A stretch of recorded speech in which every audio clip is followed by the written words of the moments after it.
하나님의 경륜과 섭리라고 하는 자에서 오늘 말씀을 함께 나누며 은혜를 받고자 합니다.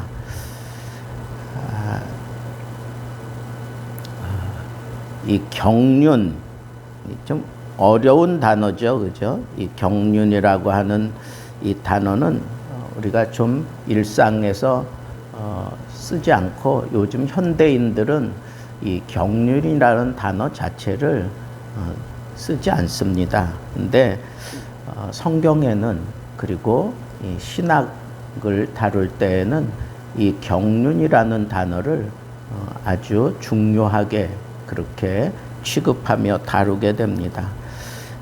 그 뜻을 이제 국어 사전에서 이제 이 경륜이라는 단어가 뭔지 한번 찾아봤어요. 그랬더니 일정한 포부를 가지고 이를 조직적으로 계획함, 그런 뜻이래요. 그러니까 내가 어떤 포부를 가지고 조직적으로 일을 계획하는 것, 그게 경륜이에요. 그러면 섭리라는 건 뭐예요? 그 포부를 풀어가는 것, 그게 섭리예요.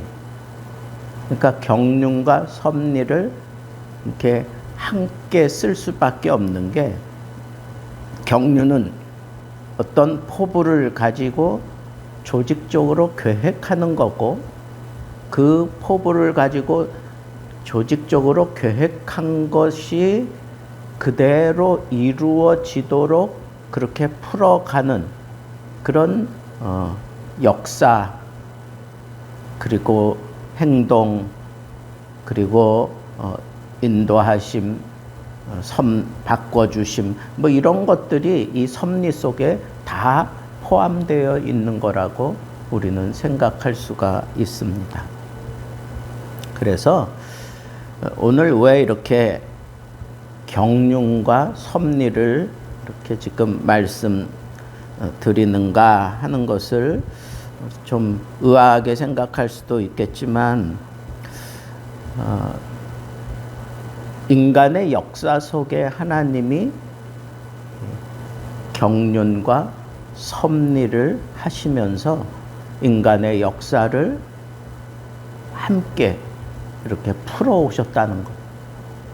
그러니까 우리 대한민국의 역사를 이렇게 볼 때 하나님의 경륜이 있고 또 하나님의 섭리가 있었어요. 그래서 오늘의 대한민국이 있는 거예요. 여러분, 우리 남한이 자유민족 국가가 되기까지 하나님의 경륜이 있었고, 그리고 하나님의 섭리가 있었다는 거예요. 자, 해방이 되고 난 다음에 북한과 남한, 이게 자연스럽게 형성될 수밖에 없도록 그렇게 역사가 흘렀다는 거예요. 러시아가 개입을 하고 중국이 개입을 하고 미국이 개입을 하면서 이제 이 남한과 북한이 온전하게 형성이 되잖아요. 그 전에 6.25가 발발을 하고, 그러면서 우리 남한이 자유민주 국가가 되도록 하나님이 그렇게 계획하셨고 하나님이 그렇게 섭리했기 때문에 오늘 우리는 자유민주 국가로 있는 거예요. 그리고 북한은 공산 국가로 자리하고 있는 겁니다. 이게 그냥 된 게 아니라 그 역사 가운데 하나님의 경륜이 있었고 하나님의 섭리가 있었기 때문에 지금 이렇게 우리가 자유를 누리며 살아가는 이 남한에서 살게 되었다는 겁니다. 하나님은 그 모든 역사 가운데 하나님이 함께 하셔요. 함께 하실 때 그냥 함께 하시는 게 아니라 하나님의 그 뜻에 따라, 그 하나님의 포부에 따라 하나님이 조직적으로 계획하셔요. 그리고 그 계획하신 대로 이루어지도록 하나님이 어떤 때는 사람을 보내고 어떤 때는 전쟁이 일어나고 어떤 때는 위로를 하고 어떤 때는 심각한 환난 가운데 처하게 만들고, 이런 이 모든 일들이 하나님의 경륜과 섭리 속에서 이루어진다는 거예요. 그런데 하나님이 어떤 분이에요? 하나님은 온 우주 만물을 창조하신 분이에요. 그리고 하나님은 지혜와 능력이 한이 없으신 분이에요. 그러니까 하나님이 경륜하신 대로 이 세상은 흘러가게 되어 있어요.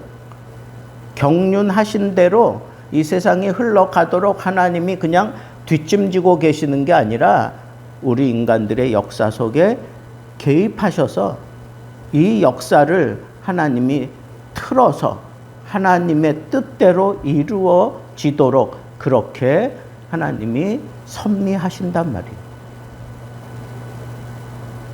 이 사실을 우리가 깨닫지 못하면, 이 사실을 우리가 믿음으로 인정하지 못한다면 우리는 창조주 하나님을 제대로 믿는 게 아니에요.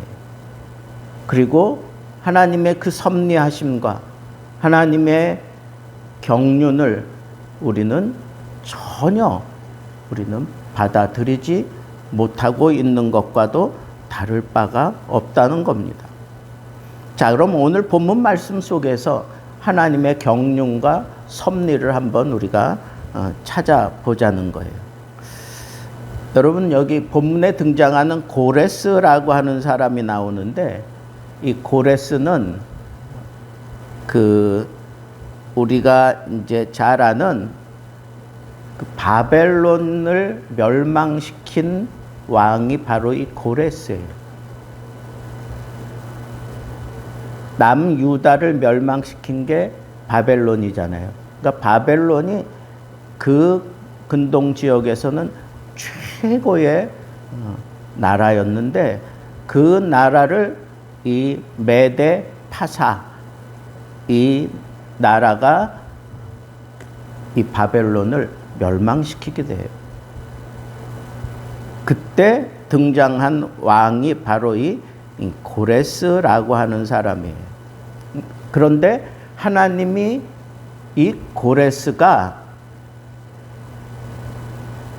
바벨론을 멸망시키게끔 하나님이 계획하셨고 하나님이 섭리하셔서 마침내 바벨론을 멸망시키는 그런 역사적인 그런 상황이 이제 일어나게 되는 겁니다. 원래 고레스라고 하는 사람은 별로 싸우기를 싫어하는 사람이에요. 싸우기를 좋아하는 사람이 아니었어요. 싸우기를 좋아하는 사람이 아니에요.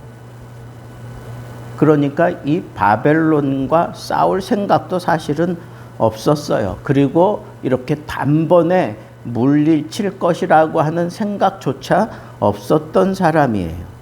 그런데 이 고레스를 오늘 본문 말씀해 보니까 하나님이 나의 기름 부은 자라고 하는 것은, 내가 기름 부었다라고 하는 건 나의 종으로 삼았다, 그런 뜻이에요.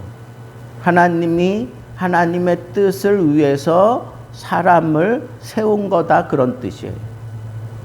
하나님이 세운 사람이에요. 누가? 이 고레스라고 하는 사람이.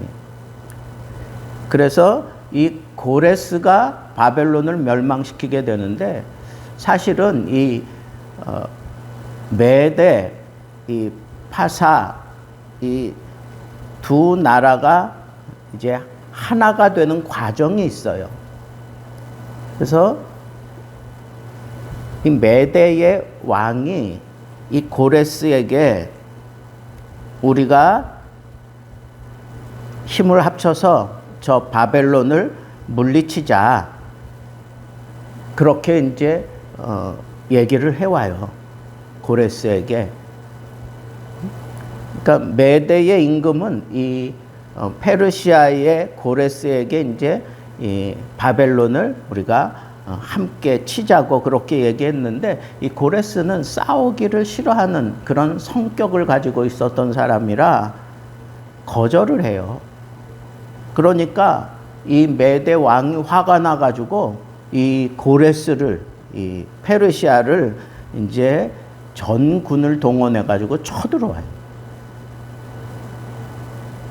그런데 쳐들어오는 과정 속에 그 메대의 장군들이 자기 왕을 죽여요. 자기 왕을 죽이고 이 고레스에게 항복을 해요. 그러니까 전군을 데리고 이 고레스에게 항복을 하는 거예요. 그러니까 고레스는 싸우지도 않고 이 메대 나라를 그냥 통째로 자기가 이렇게 받아내게 된 거예요. 그러니까 어마어마한 그러한 막강한 그런 군사를 이제는 이 메대 파사 왕인 고레스가 이제 가지게 된 거죠. 그럴 때 하나님께서 그렇게까지 만들어 놓고 이 고레스를 기름 부어 세워가지고 이 고레스로 하여금 바벨론을 쳐서 멸망시키게 만들어요. 근데 그것도 아주 쉽게 이 바벨론을 멸망시켜요. 큰 싸움도 하지 않고 그냥 단번에 무너뜨려 버려요. 이게 말도 안 되는 그런 상황이 일어나는 거예요. 그래서 사실은 이 고레스는 이 메대 나라를 자기가 이렇게 차지하는 것도 이 신비로운 일이지만, 이 고레스가 이 바벨론 이 성을 이렇게 정복할 때에도 원래 이 메대 나라가 계획했던 그 바벨론 치고자 하는 그런 계획을 그대로 그냥 고레스가 그걸 받아들여서 그 작전을 그대로 씁니다. 그리고 바벨론 성 안으로 흘러들어가는 물줄기에 그 댐을 막아버려요. 그러니까 댐을 막아버리고 강물이 이제 점점 줄어드니까, 강물이 이제 말라버리니까 그 위로 쳐들어가서 이 바벨론을 순식간에 멸망시켜버리고 말아요. 이거 보세요. 이 계획은 누가 세운 거예요? 메대 왕이 세운 거야. 제가 지난번에 우리 교직자 수련회 갔을 때 공주의 공산성을 갔어요. 부여의 성이잖아요. 그 공산성 벽을 따라 쭉 올라가면 그 앞에 이 강물이 흘러요. 강물이. 그러니까 성을 지을 때 일부러 그렇게 앞에 강물이 있어야 그 앞에다가 이 성을 쌓는 거예요. 그래야 적이 쉽게 쳐들어오지 못하게, 쳐들어와도 쉽게 대응할 수 있게. 그런데 이 강물이 이렇게 말라 버릴 수밖에 없도록 그 댐을 막아버리잖아. 댐을 막아버리고 강물이 줄어드니까 그냥 마른 땅으로 순식간에 쳐들어가서 이 성을 완전히 초토화시켜버려요. 아무것도 아닌 것 같은데 이런 상황이 그냥 그 앞에서 이루어지는 거예요. 고레스 앞에서 그냥 이루어지는 거야. 그래서 이 바벨론을 단번에 무너뜨리고 전 세계를 제패하는 왕으로 등극하게 된 사람이 바로 이 고레스 왕입니다. 여러분, 본래는 싸움하기 싫어하는 사람이 고레스예요. 그리고 정말 이건 이건 눈에 보이는 그런 작전을 썼는데도 불구하고 바벨론이 그냥 그 작전에 완전히 초토화되고 말았어요. 어떻게 이런 일이 있을 수 있을까?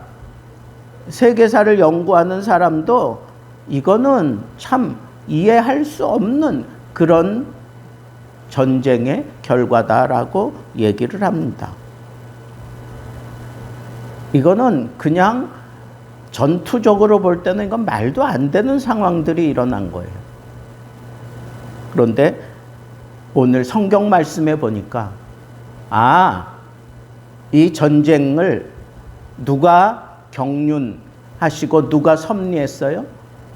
이 이사야 45장에 보니까 하나님이 이 고레스를 나의 기름 부은 받은 자로 세웠고 이스라엘을 포로에서 구원받은 이후에 본국으로 돌아가게 하시려고 하나님이 고레스를 선택하셨고 이 고레스를 통해서 바벨론 완전히 멸망시키고 정복하도록 하나님이 오늘 말씀을 잘 보세요. 거기 보면 하나님께서 그렇게 하겠다고 얘기를 해요. 내가 너보다 앞서가겠다. 내가 왕들의 허리를 풀어 그 앞에 문들을 열고 성문들이 닫히지 못하게 하리라. 이게 말도 안 되는 건데 하나님이 그렇게 하시겠다 그랬어요. 내가 너보다 앞서가서 험한 것을 평탄하게 하고 논문을 쳐서 부술 것이고 새 빗장을 꺾을 것이고 내가 내게 흑암 중에 보화와 은밀한 곳에 숨은 재물을 주어서 내 이름을 부르는 자가 나 여호와 이스라엘의 하나님인 줄을 내가 알게 하리라 그랬어요. 그러니까 이 고레스는 실상은 싸움하기 싫어하는 사람인데 함께 싸우자고 했던 그 메대 왕이 쳐들어올 때 그 장수들이 배신을 하고 항복하고 그냥 고레스에게로 그냥 투항하고 들어오게 만들었고, 그리고 그 이후에 이 고레스가 바벨론을 치게 되는데 이게 단순한 그런 계획인데도 불구하고 이렇게 쾌거를 이룰 수 있었던 그 이유가 뭔지 역사적인 그런 역사학자들은 그 이유를 잘 설명을 못해요. 근데 우리는 그걸 설명할 수가 있어. 왜? 성경 말씀에 보니까 하나님이 하나님의 백성들을 본국으로 돌려보내기 위해서 고레스를 하나님이 이방 왕이지만 선택을 하셨고, 이 이방 왕이 바벨론을 멸망시켜야만 본국으로 돌려보낼 수 있으니까 고레스를 선택해서 이런 전쟁 속에서 하나님이 역사하시고 하나님이 앞서가시면서 그 바벨론을 이기게 만들어 주셨노라고, 또 그렇게 하시겠노라고 그렇게 약속하고 그 약속을 힘입고 이 고레스가 전쟁을 하게 됐고 이겼다는 거예요. 대대적인 승리를 이루어낼 수 있었다는 거예요.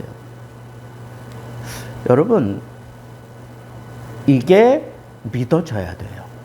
이게 믿어져야 되는 거예요. 우리 6.25 전쟁 중에도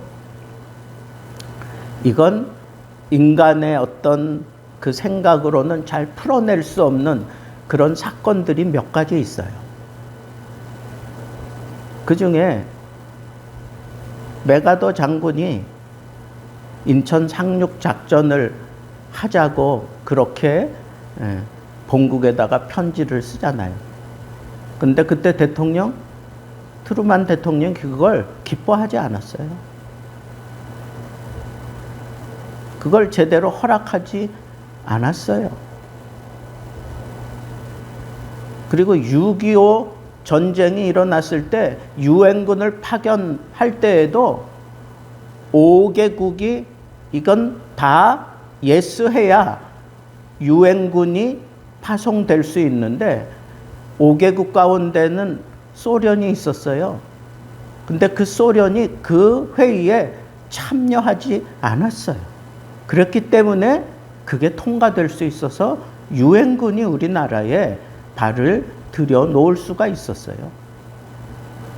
기가 막힌 그런 섭리가, 하나님의 섭리가 그 속에 있었던 거예요. 그리고 그 트루만 대통령이 본래는 자기의 어떤 정치적인 그런 야욕 때문에 우리 한국을 그 전쟁 가운데서 완전히 구원해내고 싶은 그런 마음도 없었어요. 역사적으로 다 밝혀진 일이에요. 그런데 이 메가더가 쓴 편지 가운데 당신은 기독교인이다. 그리고 미국 선교사들이 이 땅에 들어와서 이렇게 귀한 영혼들을 구원해내고 크리스찬들이 지금 이 남한 땅에 이렇게 잔뜩 있는데 이걸 허락하지 않으면 당신은 이 크리스찬들을 다 죽이는 거다 하는 그런 식의 논리로 편지를 써서 그 편지에 의해서 트루만 대통령이 그걸 이제 허락하고 앞장서서 인천 상륙 작전을 하게 만들어요. 근데 우리가 잘 아는 대로 인천은 이 뻘이잖아요, 뻘. 그죠? 근데 그 뻘에 이 배가 들어와서 그 육지까지 가기에는 이건 완전히 이건 말도 안 되는 전술이에요. 되게 위험한 전술이에요. 그런데도 그 인천 상륙 작전 때문에 전쟁에서 우리가 승리할 수 있는 그런 승기를 그때 또 잡게 되잖아요. 그런 문제라든가 여러 가지 문제가 있어요. 또 북한군이 쳐들어와서 이 서울에서 3일 동안인가 머물러 있어요. 근데 그건 지금도 미스터리예요. 왜 머물러 있었는지. 그냥 계속해서 밀고 갔으면 유엔군이 들어오고 이런 여유를 주지 않았을 텐데 거기서 3일을 머무르면서 그냥 시간을 보내요. 그래서 이 나라가 다시 반전을 꾀할 수 있는 그런 전쟁의 역사가 우리나라 가운데도 있다는 거예요. 근데 이걸 뭘로 설명을 할 거냐고요? 무엇으로 이걸 다 설명을 하느냐고. 하나님의 경륜 속에 하나님의 섭리를 따라 이 전쟁이, 이 역사가 우리 대한민국을 자유민주주의로 세우게 되고 그리고 북한을 공산주의로 그렇게 나눠 놓게 된 거예요. 완전히 그렇게 침략당할 수 있었지만 하나님의 이 섭리 때문에 하나님의 그 깊은 경륜 속에 섭리가 있었기 때문에 우리 대한민국이 오늘날까지 이렇게 자유민주주의로 아주 세계적으로 급부상할 수 있는 그런 나라가 되었다는 거예요. 여러분, 이게 나라만 그럴까요? 우리 개인에 대해서도 하나님이 우리를 위하여 경륜하시고 섭리하지 않으실까요? 하나님은 나에 대한 계획이 있을까요? 없을까요? 나라에 대해서만 있을까요? 나에 대한 계획도 있어요. 하나님이 나에 대한 계획을 가지고 계신다고. 그 계획을 하나님이 조직하셔요. 그 계획대로 되려고 하나님께서 직접 나와 함께 하시며 내 인간사에 하나님이 함께 하시며 그 인간의 그 역사를 하나님이 풀어가시는 거야. 그 풀어가시는 게 뭐예요? 그게 하나님의 섭리라. 그러니까 하나님의 뜻대로 풀어가는 거예요. 그러면 이걸 이제 큰 차원에서 나에 대한 계획도 있고 여러분들에 대한 계획도 하나님이 다 가지고 계셔요. 그런데 그 계획의 최종 목적지는 똑같아요. 똑같아요. 그게 뭘까요? 하나님이 왜 경륜을 하셔요? 왜 포부를 가지시고 계획을 하실까요? 무엇 때문에? 하나님이 우리 모든 인간을 위해서 계획하고 계신 게 뭘까요? 그 계획대로 풀어내려고 아주 조직을 하시는 그 경륜하시는 그 내용이 뭘까요? 공통적으로 하는 그 하나님의 그 계획, 그 하나님의 뜻이 뭘까요? 그건 바로 구원이에요. 구원. 우리를 구원하기 위해서 하나님이 우리의 개인적인 역사 가운데 경륜을 심고 그리고 섭리하시면서 마침내 하나님의 뜻대로 나를 구원시키는 거예요. 그게 하나님의 경륜과 섭리예요. 오늘 내가 사는 게 그냥 저절로 사라지는 거라고 생각하지 마세요. 살다 보면 사라진다. 우리는 그런 기독교관을 갖지 않아요. 그런 믿음이 아니에요. 우리 믿음은 뭐예요? 내가 걷는 이 길이 내가 지금 힘들고 어려워도 하나님은 내 속에서 역사하시고 나와 함께 하시고 반드시 하나님의 뜻대로 나를 풀어내실 거라고 하는 이 분명한 믿음을 가지고 살아가는 것은 하나님이 나를 경륜 속에서 섭리하시고 나를 구원해 내셨기 때문에 내가 온전한 구원, 완전한 구원, 천국에 이룰 때까지 하나님이 계속해서 그 경륜 속에 나를 섭리하며 나를 이끌어 가신다고 하는 이 믿음을 가지고 내가 살아가야 되는 거예요. 그러니까 우리는 어떤 시련을 당해도 그 시련에 그냥 무너진 채로 그냥 끝날 수 없는 인간이에요. 우리는 그런 인간이야. 그러려고 하나님이 나를 구원하신 게 아니야. 그러니까 우리가 하나님을 정말 믿는다면, 정말 하나님을 내가 온전히 신뢰한다면 하나님이 나를 구원하셨다. 그러면 지금 하나님이 나와 함께 하신다. 그리고 하나님이 계획하시고 뜻하신 대로 나를 풀어내신다. 나를 섭리하셔서 내 속에 역사하시고 섭리하셔서 하나님의 뜻대로 나를 가게 하신다라고 하는 이 믿음을 가지고 살아야 된다는 거예요. 이 믿음이 없으면 우리는 정말 흔들리기 쉬워.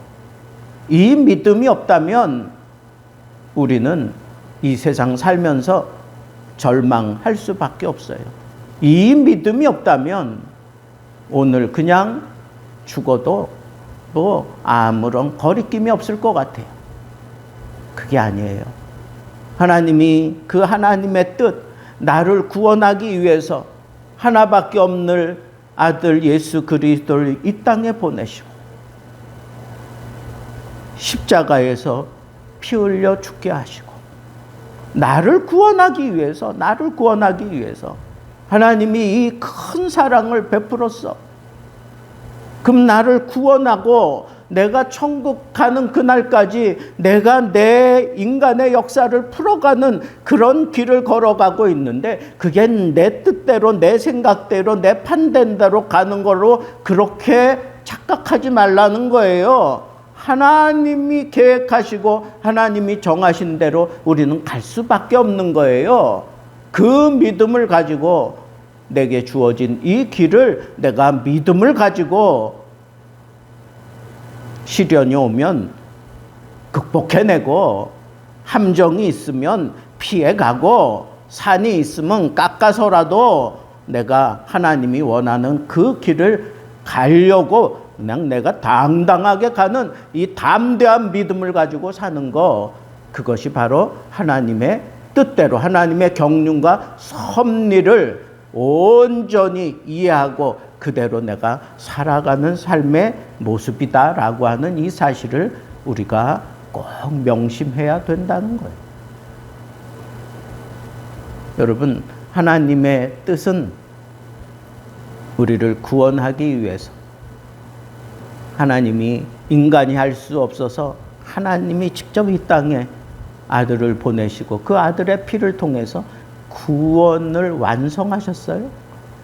그런데 완성된 자들이 우리들이잖아.